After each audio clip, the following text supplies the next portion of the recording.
Hello friends, स्वागत है आपके अपने चैनल टारगेट विथ अभी में। दोस्तों, आज हम एनसीईआरटी के कक्षा 8 के विज्ञान के सभी प्रश्नों को इसमें हम देखने वाले हैं। दोस्तों, आपको बता दें कि बिहार शिक्षक भर्ती आपकी टीआरई 1 से लेकर टीआरई 3 तक के जितने एग्ज़ाम हुए हैं, उसमें आपने देखा होगा कि बहुत ऐसे प्रश्न हैं जो आपके एनसीईआरटी के हूबहू सॉल्यूशन से जो प्रश्न दिए गए हैं, उससे आपके पूछे गए हैं। तो यह सेशन आपके लिए बहुत ही महत्वपूर्ण होगा, क्योंकि एनसीईआरटी के सभी इसमें आपके प्रश्न शामिल हैं जो आने वाले एग्ज़ाम के लिए आपके लिए बहुत ही ऐसे प्रश्न आपको इसमें देखने को मिलेंगे और यह आने वाले एग्ज़ाम के लिए आपके लिए बहुत ही महत्वपूर्ण होगा। तो चलिए देखते हैं आज का पहला प्रश्न। आपका प्रश्न है अध्याय 1 से फसल उत्पादन एवं प्रबंध। पहला प्रश्न है, निम्नलिखित में से कौन सा खरीफ की फसल का उदाहरण है आपका? बताइए, इसमें से एक आपका खरीफ की फसल कौन सी है? गेहूँ, चना, धान या मटर?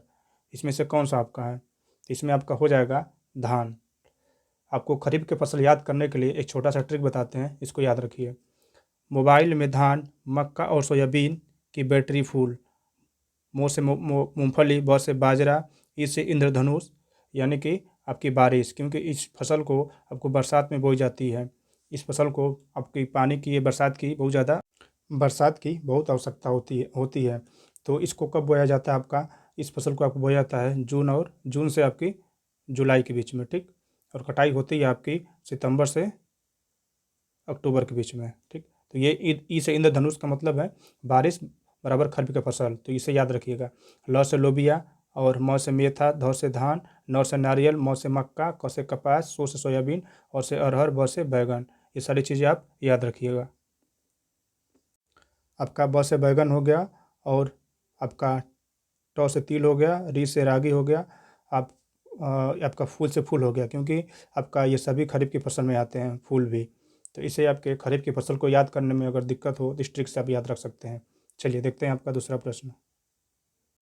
दूसरा प्रश्न देखने से पहले आपका जो रबी की फसल है उसका एक ट्रिक है, उसका भी देख लीजिए कि सरसों वाली मटर गन्ने के खेत में गेहूँ चना उगाए। सर से सरसों, म से मटर, ग से गन्ना, ग से गेहूँ, च से चना। ये आपके रबी की फसल है, इसको आप याद कर लीजिएगा। रबी की फसल ये आपका ट्रिक हो गया, ठीक। और जो आपकी रबी की जो फसल होती है, इसकी बुआई कब होती है आपकी? तो ये होती है आपकी अक्टूबर से दिसंबर के बीच में, ठीक। और कटाई कब होती है आपकी? अप्रैल से आपकी जून के बीच में। तो याद रखिएगा, दोनों ट्रिक्स आपको याद हो जाएंगे। चलिए देखते हैं अगला प्रश्न। मिट्टी को उल्टने पलटने एवं पोला करने के लिए प्रक्रिया कहलाती है। बताइए क्या कहलाती है? सिंचाई, जुताई, बुआई या कटाई? तो ये आपके कहती है जुताई। विकल्प इसका इसमें ख सही है। देखिए देखते हैं अगला प्रश्न। अगला प्रश्न है आपका, सूक्ष्म जीव एवं मित्र एवं शत्रु। ये अध्याय 2 है आपका। इसका आपका पहला प्रश्न है कि निम्नलिखित में से कौन सा सूक्ष्म जीव रोगों का कारण बनता है? निम्नलिखित में से कौन सा सूक्ष्म जीव रोगों का कारण बनता है? बताइए। आपके जीवाणु, कवक, प्रोटोजोआ या सभी? तो इसमें आपका हो जाएगा सभी। ये सभी आपका सही है। अगला प्रश्न है, दूध को दही में परिवर्तन करने वाला सूक्ष्म जीव है। बताइए, दूध को दही में कौन सा जीव परिवर्तन करता है? आपका राइजोबियम या लैक्टोबैसिलस या ईस्ट या विषाणु? तो इसमें आपका हो जाएगा विकल्प बी, आपका लैक्टोबैसियस। ये आपको क्या करता है? दूध को दही में परिवर्तित करता है। चलिए देखते हैं अगला प्रश्न। अगला प्रश्न है आपका अध्याय 3 संश्लित रेशे और प्लास्टिक। इसका पहला प्रश्न देखते हैं।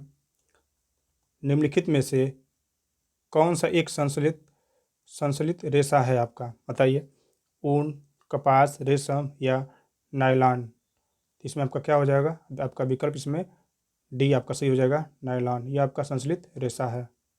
चलिए देखते हैं अगला प्रश्न। निम्नलिखित में से कौन सा थर्मोप्लास्टिक का उदाहरण है आपका? बताइए। पीवीसी, आपका बैकलाइट, मेलामाइन या सभी? इसमें बताइए आपका कौन सा सही होगा? तो इसमें आपका हो जाएगा जो पीवीसी है, ये आपका थर्मोप्लास्टिक का उदाहरण है। किसका? थर्मोप्लास्टिक का उदाहरण है। विकल्प नंबर ए आपका मतलब विकल्प क इसमें आपका सही है। चलिए देखते हैं अगला प्रश्न। अगला है अध्याय 4 से धातु और अधातु। निम्नलिखित में से कौन से कमरे के तापमान पर द्रव अवस्था में पाई जाती है? बताइए। आपकी लोहा, तांबा, पारा या सोना। द्रव अवस्था में कौन पाई जाती है? ये पाई जाती है आपकी पारा। गो आपका सही है। इसमें आपको कमेंट बॉक्स में बताना है कि वो कौन सी, ये तो धातु हो गया, अब वो कौन सी अधातु है जो कमरे के समान तापमान पे आपकी पाई जाती है, आपकी तरल अवस्था में या द्रव अवस्था में आपकी पाई जाती है। कमेंट बॉक्स में बताइएगा। चलिए देखते हैं अगला प्रश्न। चलिए देखते हैं अगला प्रश्न। निम्नलिखित में से कौन सी अधातु आपकी विद्युत का सुचालक है? बताइए। कौन सी अधातु विद्युत का सुचालक है? ग्रेफाइट या सल्फर या फास्फोरस या ऑक्सीजन। इसमें आपका जो हो जाएगा ग्रेफाइट। ये आपकी क्या है? विद्युत की आपकी सुचालक है। ये अधातु है पर विद्युत की सुचालक है। चलिए देखते हैं अगला प्रश्न। अगला है अध्याय 5 से कोयला और पेट्रोलियम। कोयले के मुख्य रूप से कोयले में मुख्य रूप से होता है, बताइए। कोयले में मुख्य रूप से क्या होता है? हाइड्रोजन, कार्बन या ऑक्सीजन या नाइट्रोजन। क्या होता है इसमें? इसमें आपका होता है कार्बन। कोयला जो है कार्बन का रूप है, तो ये आपका ए इसमें आपका सही है। देखते हैं अगला प्रश्न। पेट्रोलियम का उपयोग किया जाता है, बताइए। पेट्रोलियम का उपयोग किस में किया जाता है? ईंधन के रूप में या प्लास्टिक बनाने के रूप में या दवाइयों के रूप में या सभी। तो इनमें से आपका हो जाएगा पेट्रोलियम का उपयोग आपका इनमें से सभी। अगला प्रश्न देखते हैं।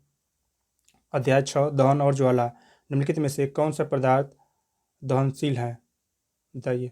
पत्थर या कांच, लकड़ी, सीमेंट। ये तो सबको मालूम है, क्या हो जाएगा?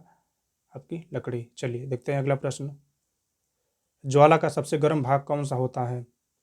बताइए। आपका आंतरिक या मध्य क्षेत्र या बाहरी क्षेत्र या सभी भाग समान रूप से गर्म होते हैं। तो इसमें आपका जो आपका हो जाएगा वो हो जाएगा बाहरी क्षेत्र। विकल्प आपका जो सी है, ग है, आपका सही है। आपको इसको याद करने के लिए ट्रिक बता दें कि अगर आप देखे होंगे गैस पे जब जलता है तो गैस के जो ऊपर, जो सबसे ऊपर जो होता है आपका नीला होता है, तो नीला कलर होता है वो सबसे आपका, या सबसे जो बाहरी होती है वो सबसे आपकी गर्म होती है। और पूछता है कि जो कलर भी पूछ देता है तो वो किस कलर की होती है, तो नीले कलर की। इसे याद रखिएगा। चलिए देखते हैं अगला प्रश्न। अध्याय 7 पौधे और जंतुओं का संरक्षण। निम्नलिखित में से कौन सा राष्ट्रीय उद्यान भारत में स्थित है? बताइए। भारत में कौन सा स्थित है? काजीरंगा, येलोस्टोन, सेरेनगेटी सेरेनगेटी या सभी। तो इसमें से आपका जो कौन सा है आपका काजीरंगा। विकल्प ए आपका सही है। अगला प्रश्न देखते हैं। रेड डाटा बुक में कि रेड डाटा बुक में किसका रिकॉर्ड रखा जाता है? बताइए। तो विलुप्त प्रजातियाँ या संकटग्रस्त प्रजातियाँ या प्रवासी पक्षी या सभी। तो इसमें क्या हो जाएगा? रेड डाटा में कौन हो जाएगा? आपका संकटग्रस्त प्रजातियाँ, ये आपकी रखी जाती हैं। चलिए देखते हैं अगला प्रश्न। अगला प्रश्न है अध्याय 8 कोशिका से। आपका कोशिका की खोज किसने की थी? बताइए। किसने की थी? आपका रॉबर्ट हुक ने या एंटोनी वान ल्यूनहॉक ने या रॉबर्ट ब्राउन ने या मैथियास स्लेडन ने। तो इसका आपका कोशिका की खोज किसने किया था? रॉबर्ट हुक ने किया था। आप कमेंट बॉक्स में बताइए कि इसकी खोज कब किया था, किस वर्ष किया था, आपको बताना है। ठीक, किस वर्ष किया था। चलिए देखते हैं अगला प्रश्न। कोशिका का ऊर्जा गृह किसे कहा जाता है? कोशिका का ऊर्जा गृह किसे कहा जाता है? माइटोकॉन्ड्रिया को, राइबोसोम को, गाल्जिकाय को या अंतर्द्रव्य जालिका को। इसमें आपका कौन हो जाएगा? तो हो जाएगा माइटोकॉन्ड्रिया। विकल्प इसमें आपका क सही है। चलिए देखते हैं अगला प्रश्न। जंतुओं में जनन। निम्नलिखित में से कौन सा जंतु जरायुज है? बताइए। तो इसमें आपका विकल्प है मुर्गी, मेढक, गाय, तितली। क्या हो जाएगा? ये हो जाएगा आपकी गाय। क्या हो जाएगा आपका? गाय। चलिए अगला प्रश्न देखते हैं। निषेचन की क्रिया कहाँ होती है आपकी? बताइए। निषेचन की क्रिया कहाँ होती है? ये आपकी होती है फेलोपियन ट्यूब में। ग विकल्प ग इसमें आपका सही है। चलिए देखते हैं अगला प्रश्न। अध्याय 10 किशोरावस्था की ओर। निम्नलिखित में से कौन सा हार्मोन आपका लड़कों में यौन आरंभ के लिए उत्तरदायी होता है?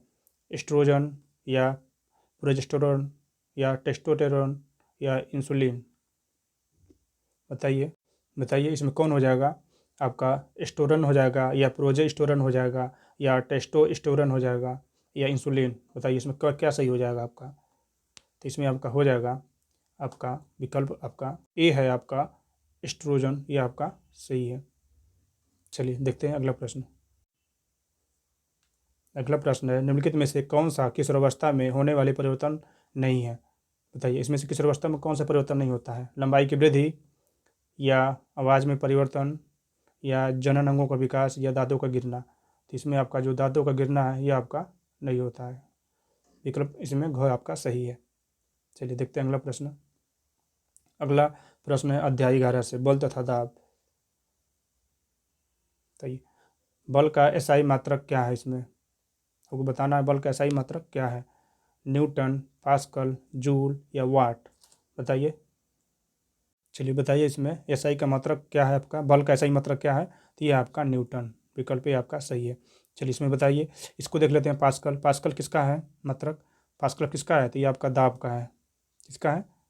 दाब का। जूल किसका है आपका? जूल का बताइए। जूल किसका मात्रक है? तो जूल है आपका, अब याद रखिएगा, जूल आपका हो जाएगा और कार्य का और ऊर्जा का। ठीक। और वाट हो गया, वाट किसका है आपका? तो ये आपका शक्ति का, पावर, शक्ति का। चलिए देखते हैं अगला प्रश्न। अगला प्रश्न है दाब का सूत्र क्या है? बताइए दाब का सूत्र क्या है इसमें? तो आपका दाब का सूत्र हो जाएगा ये विकल्प जो ग ख है, बल बटा क्षेत्रफल, ये आपका सही है। ये आपका हो जाएगा दाब बराबर बल अपान क्षेत्रफल, यानी कि P बराबर F अपान A। ठीक। तो P का मतलब हो गया आपका प्रेशर, दाब, और F का मतलब हो गया फोर्स आपका, A का मतलब हो गया एरिया व क्षेत्रफल। और जो जो दाब होता है, दाब किसे कहते हैं हम लोग, उसको याद रखिए तभी ये फार्मूला याद रहेगा। वह बल है दाब, दाब वह बल है जो किसी सतह पर एकांक क्षेत्रफल पर लगाया जाता है। ठीक। तो इसका ये सूत्र हो गया। चलिए देखते हैं अगला प्रश्न। अगला प्रश्न देखते हैं। अगला प्रश्न है अध्याय 12 से घर्षण, घर्षण अध्याय है। चलिए देखते हैं इनमें से निम्न में से कौन सा घर्षण का उदाहरण है आपका? बताइए घर्षण का उदाहरण कौन है इसमें? ज़मीन पर चलना, ब्रेक लगाने पर गाड़ी का रुकना, माचिस की तीली जलना? तो इसमें क्या हो जाएगा? तो इसमें आपका ये सभी हो जाएंगे, ये सभी आपके घर्षण के उदाहरण हैं, क्योंकि घर्षण ना हो तो जमीन जमीन पे आप चल ही नहीं सकते हैं। ठीक। ब्रेक लगाने पर गाड़ी रुकेगी नहीं अगर घर्षण ना हो तो। माचिस की तीली भी जलना आपका घर्षण के उदाहरण है। चलिए देखते हैं अगला प्रश्न। अगला प्रश्न है कि घर्षण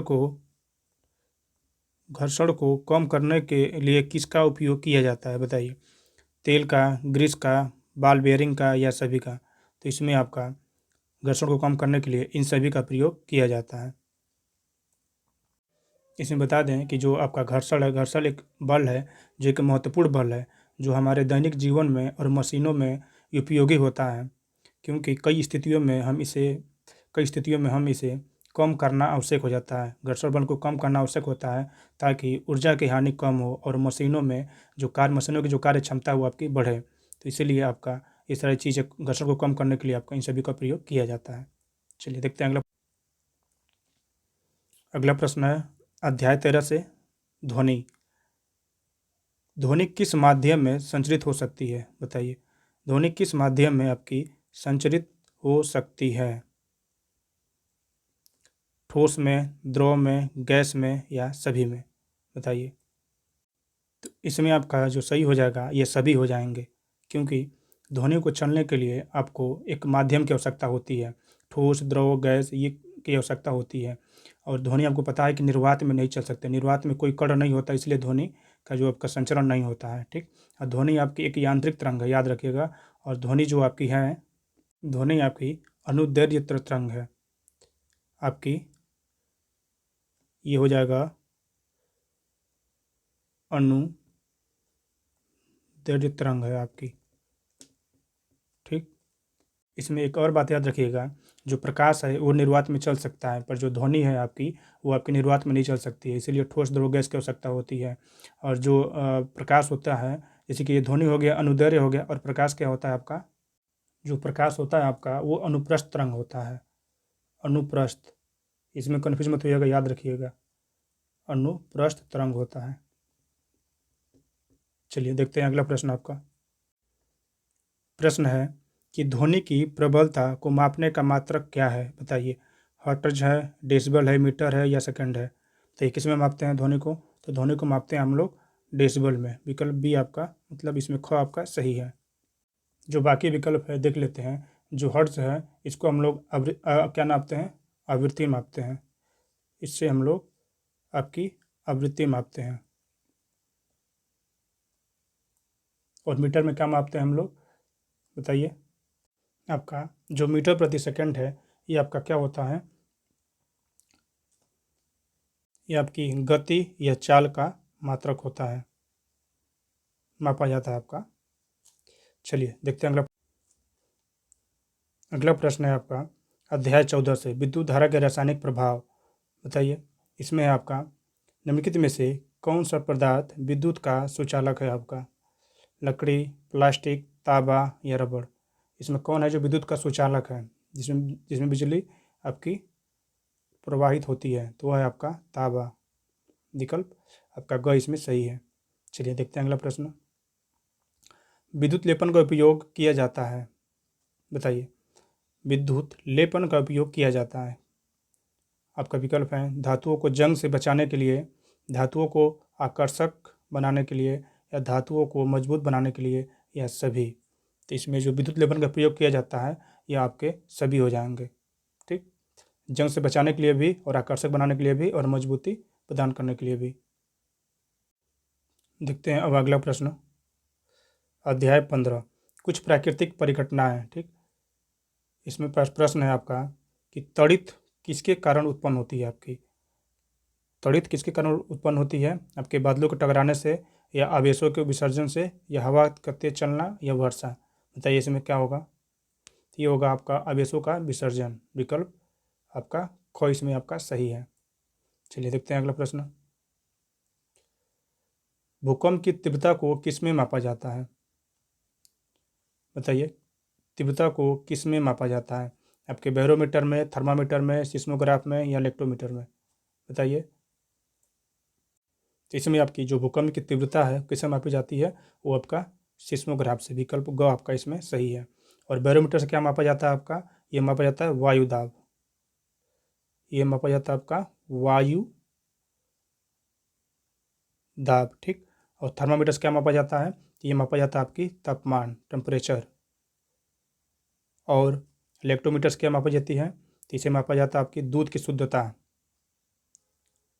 आपकी दूध की शुद्धता मापी जाती है, ठीक। चलिए देखते हैं अगला प्रश्न। अगला है आपका अध्याय 16 प्रकाश। समतल दर्पण द्वारा बनाने वाला प्रतिबिंब होता है, बताइए। समतल दर्पण द्वारा बनने वाला प्रतिबिंब कैसा होता है, वास्तविक, आभासी, उल्टा, या सभी। बताइए क्या होगा इसमें। तो ये आपका होता है आपका आभासी। आपका जो विकल्प ख है आपका, यही आपका सही है, आभासी। चलिए देखते हैं अगला प्रश्न। अगला प्रश्न है कि मानव नेत्र में किस प्रकार का मानव नेत्र में लेंस किस प्रकार का होता है, बताइए। मानव के आँख में किस प्रकार का लेंस होता है, उत्तल, या अवतल, या समतल, या बेलनाकार। तो उसमें होता है आपका उत्तल। मानव के आँख में कौन सा लेंस होता है, उत्तल होता है। चलिए देखते हैं अब अगला अध्याय 17 तारे और सौर परिवार। इसमें है आपका सौरमंडल का सबसे बड़ा ग्रह कौन सा है, बताइए। सौरमंडल का सबसे बड़ा ग्रह कौन सा है, आपकी पृथ्वी, या मंगल, या बृहस्पति, या शनि, कौन सा है। तो इसमें आपका जो बृहस्पति है सबसे बड़ी है। अगला प्रश्न देखते हैं। चंद्रमा पृथ्वी का क्या है, चंद्रमा पृथ्वी का क्या है, ग्रह है, उपग्रह है, तारा है, या क्षुद्र ग्रह है। तो चंद्रमा पृथ्वी का क्या है, तो ये आपका उपग्रह है। ये तो आपको सभी को मालूम होगा। चलिए देखते हैं अगला प्रश्न। अध्याय 18 वायु तथा जल का प्रदूषण। ठीक, इसमें देखते हैं आप लोग, निम्नलिखित में से कौन सी गैस वायु प्रदूषण का कारण बनती है? बताइए कौन सी गैस है जो वायु प्रदूषण का कारण बनती है? ऑक्सीजन, नाइट्रोजन, कार्बन मोनोऑक्साइड या सभी? बताइए। तो इसमें आपकी जो वायु प्रदूषण का कारण बनती है वो आपकी ऑक्सीजन है नहीं, नाइट्रोजन नहीं है, आपका कार्बन मोनोऑक्साइड। आपका विकल्प ग आपका इसमें सही है। चलिए देखते हैं अगला प्रश्न। जल प्रदूषण को रोकने के लिए क्या उपाय किया जा सकता है? ठीक, तो आपको बताना है, ये आपका आखिरी प्रश्न है कि जल प्रदूषण को रोकने के लिए क्या उपाय किया जा सकता है। बताइए क्या उपाय किया जा सकता है। इस प्रश्न का जवाब आप लोग कमेंट में दीजिएगा। आपका विकल्प देख लीजिए, औद्योगिक कचरे का उचित निपटान करना, या घरेलू कचरे का उचित निपटान करना, या नदियों में कूड़ा कचरा न फेंकना, या सभी। ठीक, अब इसका जवाब आप कमेंट में दीजिएगा कि जल प्रदूषण को रोकने के लिए क्या उपाय किया जा सकता है। ठीक, अब ये आपका ऐसे ही हम कक्षा 8 का हो गया और 9 का 10 का, ऐसे ही सभी विषयों के जो एनसीईआरटी के प्रश्न हैं हम अलग अलग सीरीज में आपको ऐसे ही आपको कराएंगे, ताकि आपके एग्ज़ाम के लिए बहुत ही महत्वपूर्ण हो और एग्ज़ाम में आपको इससे आपको मदद मिल सके। तो दोस्तों, अगर चैनल पर नए हैं तो चैनल को सब्सक्राइब कीजिए, ताकि जो भी वीडियो आपको समय पे मिले, नोटिफिकेशन मिले, आपको जितने भी महत्वपूर्ण वीडियो बने आपको प्राप्त हो सके। चलिए धन्यवाद, आपका दिन शुभ हो।